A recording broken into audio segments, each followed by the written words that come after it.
the yellow ponciana tree. Good morning. Oh, there comes the sun out through the clouds.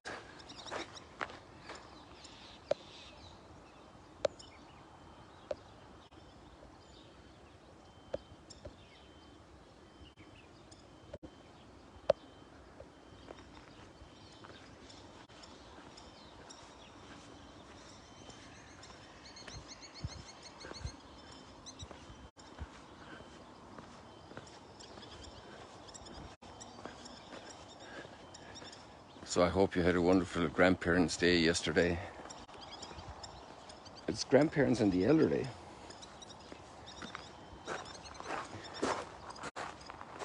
So my sister Celine, who's consecrated her life to our Lord all her life, she entered that way of life 2 years after I did. And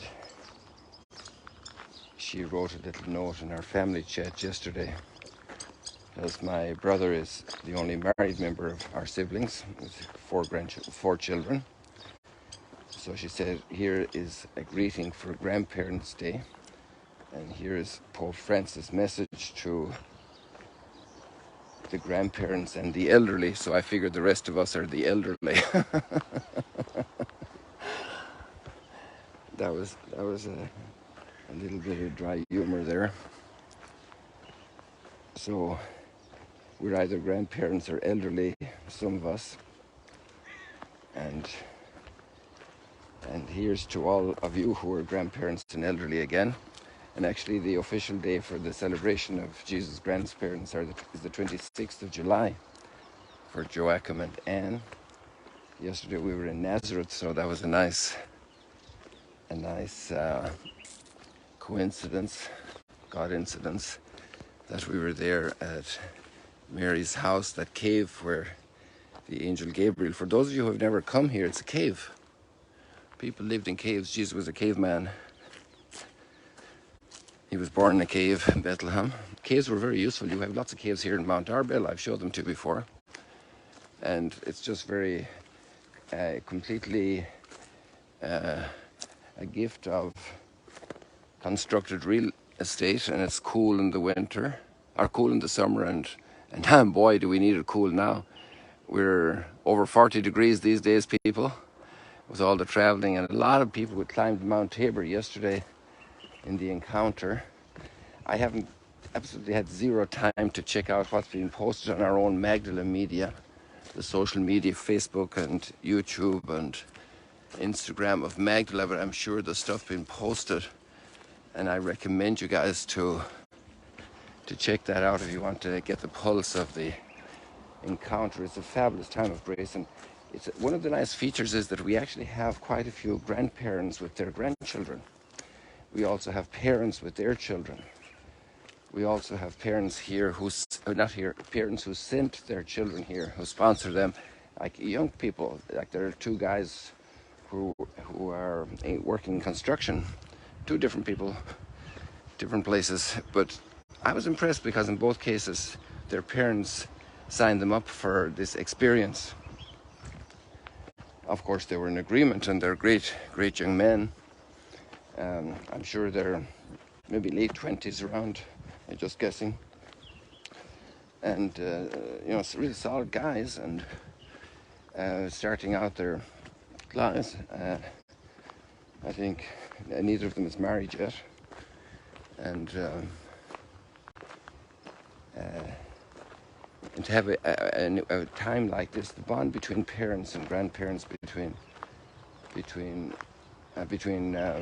children and grandparents, and also between parents and the grandparents, all these things are very good to live and take care of each other, to have time for each other. And so you can use all these days, we could call it even a week, a grandparents' week. Grandparents and the elderly, don't forget the rest of us. Look at this here, they've built all these rafts. So today is probably when they're going to hoist the mast, and all of them, or most of them, have a mast already. And some of them don't have a mast. So I guess some of this equipment here, these heavy ones, must be for the mast maybe, well, I'm not sure. I won't speak about things I don't know.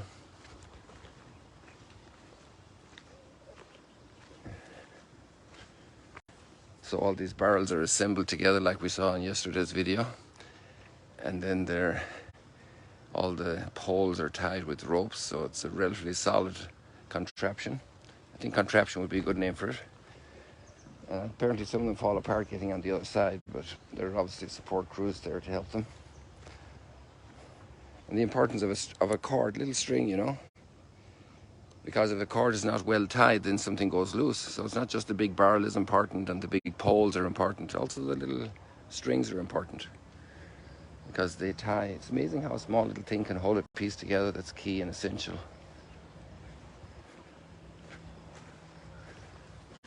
So let's take a look at the readings today. And one thought crossed my mind. I don't know if you've read it already. You can always be ahead of me in the readings. You can just click that arrow for the next day. And over to the next day, and you can be getting ready and get more out of this. But all these guys are sleeping out over here. So it says that Pharaoh and the leadership in Egypt hardened their hearts, and they were obstinate, and they regretted releasing the Israelites from slavery. And that's an interesting phenomenon.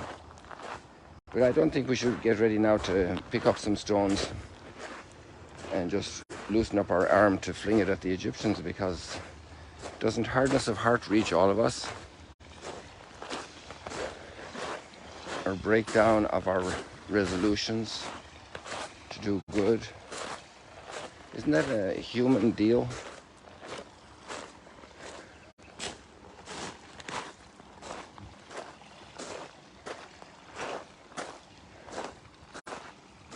It's amazing, really. Boker Tov, Boker Or. It's an amazing thing. The hardness of heart. The willingness to reconcile, but maybe going back on it, walking back our reconciliation.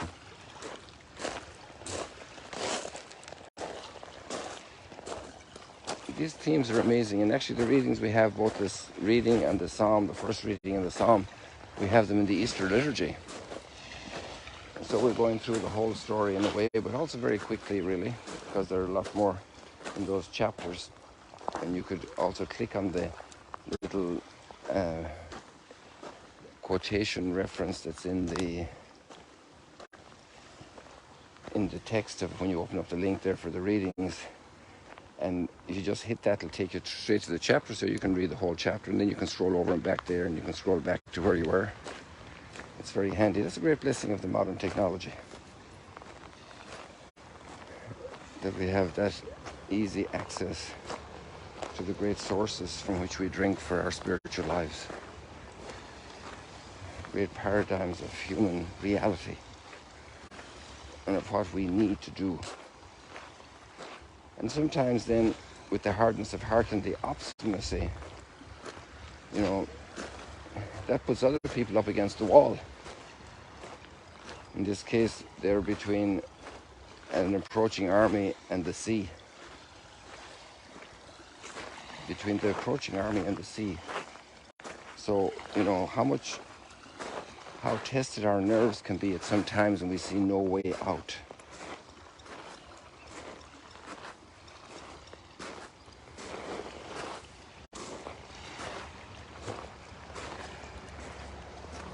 And the revolt.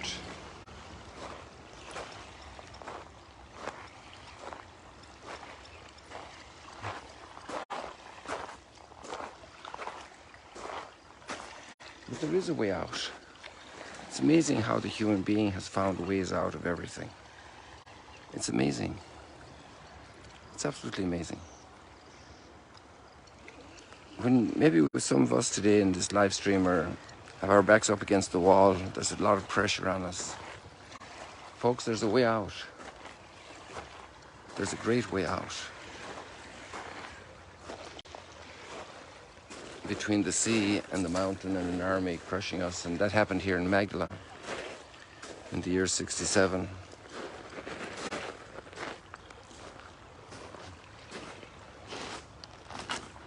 You know, imagine the conflicts that happened along this shore. And then we have another little interesting motif in the gospel reading. And I think I would say this especially to all of us who are Christians. No matter where we are along the scale or along the spectrum of Christian, you know, we're in that paradigm of Christianity, and we've kind of have that faith to accept this whole view of reality. And aren't we also very prone to put God to the test, just like the people at Jesus' time? Because if they're listening to Jesus, they're looking for something.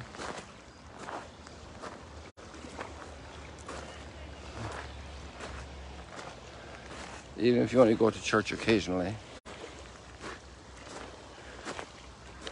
even if you have your down moments and you're a bit harsh in the family, but there's something that we say to God: you have to give me a sign for me to do this. I need a sign in order to be generous. Give me a break. I mean, all the signs God gives us all the time. Our life, sunrise, our health, our family, our education, all the gifts we have received. We're the ones that should be giving signs to God. God should say to us, hey, give me a sign that you love me. Give me a sign that you're faithful. Can you take this crisis and not lose your head? Can you take this humiliation and not take revenge and have hard feelings toward people?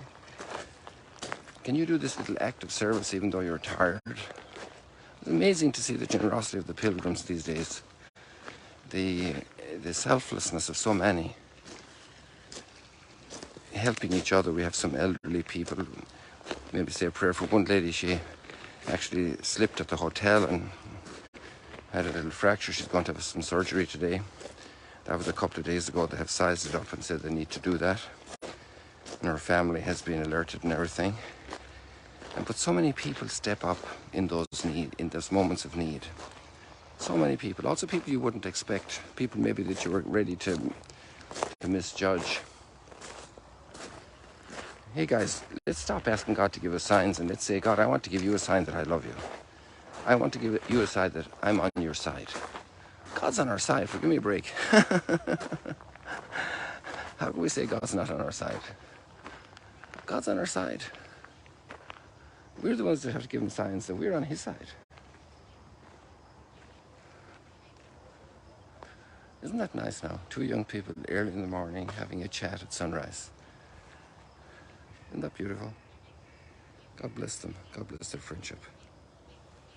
That they'll do a lot of good for people today. And this whole experience of the Rhapsody sailing across the Sea of Galilee and these rafts when the wind rises and it's so strong. You know, we're over 40, so the wind gets so strong in the afternoon.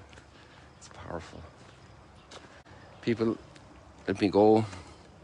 See you later, alligators. We have a long day ahead of us. We're going up today to Caesarea Philippi, and then we're going to Mount Bintal. That's kind of a place also from a Christian perspective. It's a lookout post to see all the region between Israel and Syria and so forth.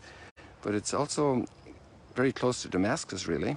And then we often think about the story of Paul on his way to Damascus. And then we're going to come to Capernaum for a mass in the afternoon. And then we have the first big music fest here this evening, the concert. So you'll probably see posts about that in the social media of Magdala.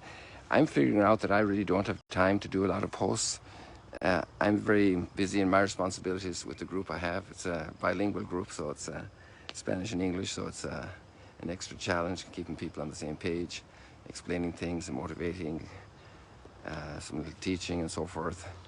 And so I've almost figured I probably won't put up stuff unless it's really served to me on a platter. I won't be putting up a lot of extra stuff, but I don't feel guilty because you have a ton of stuff almost for sure in our own Encounter Magdala. That's the extra Instagram for the Youth Fest. And I'm sure there's probably extra stuff, or maybe it's just on the Magdala sides, social media, Facebook, Instagram, YouTube for the Encounter, also the masses. God bless you. See you later, alligator. I was there already.